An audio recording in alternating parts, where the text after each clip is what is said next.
What up, though, Lions fan? It's your man, Kurt Steele from the Boss Up Ball Out podcast for Lions Nation Unite. Let's talk about all the coordinated moves by the Lions over the past few days. First up, I want to say congrats to my man AG and Ben Johnson for their new roles as head coach of the Jets and the Bears. I knew AG was destined to be a head coach. He's a great leader of men and has the fire to develop talent. And his fellow coaches, Sauce Gardner got the best head coach to make him an even better shutdown corner. Good luck to AG and Gang Green. However, I do not wish good luck to Ben Johnson in Chicago. He went to a division rival. What do you want from me? I never wish the Bears good luck at anything. Johnson gets all the smoke for me. Congrats, but not good luck. Now, let's get to the Lions promotions and what we have going on with our coordinators. First up, Kelvin Sheppard's promotion to DC was not a surprise for me. I just think that he was being groomed from the last few seasons from AG to take over as defensive coordinator. He's an 8-year NFL vet as a linebacker. He fits the build of what Dan Campbell has on his coaching staff. Shep has played a key part in the development of the linebacker, especially Alex Anzalone, who went from a depth player in New Orleans to a captain in Detroit. He also shaped Derek Barnes, Jack Campbell, and Malcolm Rodriguez into one of the best linebacking corps in the NFC.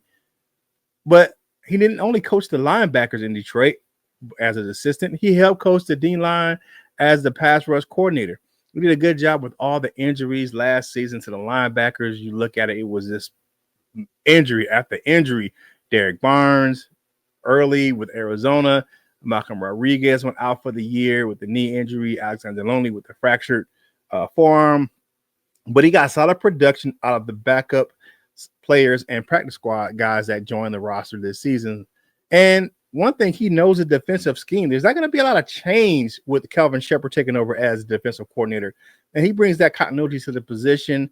And just like another guy that's beloved by the players, coaching on the staff in Detroit, Hank Fraley. They players love him, and they wanted to play for him for a long time. So congrats to Kelvin Sheppard as he gets that promotion to the defensive coordinator position for the Detroit Lions. Now, on Monday, the Detroit Lions had officially announced Kelvin Sheppard and the hiring of John Morton. I think it was Monday. It may have been Tuesday. I don't know, man. But whatever. It's a lot of moving pieces. But Morton steps into a pivotal role following the departure of Ben Johnson, of course. I have to admit, first and foremost, I was not thrilled with the hiring of John Morton because I wanted the Lions to promote Scotty Montgomery from running backs coach and assistant head coach to offensive coordinator. But after doing some research, okay, I'm okay with the move. Let's look at who Johnny Morton is. He's 55 years old and brings a wealth of experience and knowledge to the Lions coaching staff. He was previously on the team as a senior offensive assistant back in 2022.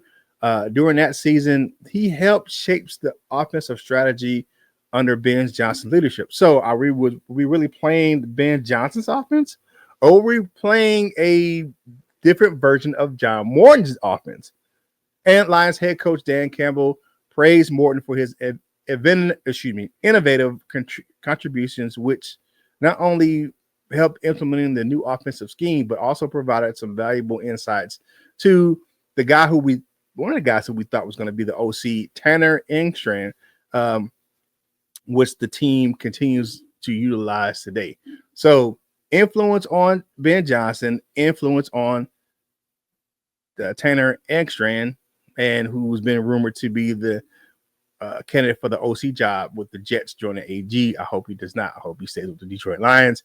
But here's what Dan Campbell had to say about John Morton. He said, John is a superstar. And now there are numerous elements he introduced that have remained part of our playbook. And this was back in 2023. He said, I truly believe his efforts last year laid a strong foundation for Tanner, and he absorbed a lot from that experience. So he has evolved as a coach and now is positioned to make a significant impact. And he's an invaluable asset for us moving forward. Now, this is John Morton's influence on Ben Johnson and known as Tanner Engstrand, as I said previously. But I'm liking what I'm seeing out of Morton as I research him more and more. Past 2 seasons, he's been the passing game coordinator out in Denver for Sean Payton. Russell Wilson worked with him back in 2023, but his most important job and the most impressive job was the job he did this season with Bo Nix. Strong passer rating of 93.3 for that young fella as a first-year passer. And you look at him as what he does in play action, and we all know that the best play action quarterback resides in Detroit with Jared Goff. But number 2 on the list was Bo Nix. So you look at this. John Morton's philosophy has been all over the Detroit Lions offense since 2022. 2022. So you look at it, John Morton is just a natural progression to what we already do in Detroit. So why not bring him back? If he's the architect of what we're already doing, it just makes sense to bring him back and make him the OC. Again, I wasn't happy with the signing at first, but I'm looking at it like, okay. And shout out to Proud of Detroit, because I did my research over there and some of the other sources on the background of Johnny Morton. And most people got to remember that this is John Morton, not Johnny Morton, the player that we had in Detroit, but John Morton, the coach that we had in Detroit as an offensive assistant. At the end of the day, I think he's a solid hire, and I don't think much will change in the Lions offense. Maybe we won't have as many crazy trick plays sometimes, but he's an innovative mind. Well, make sure you like this video and subscribe to Lions Nation Unite's YouTube channel, and head over to the Boss Up Ball Out Podcast YouTube channel for more content from me. Thank you for watching. This is Kurt Steele, and I will holla at you real soon.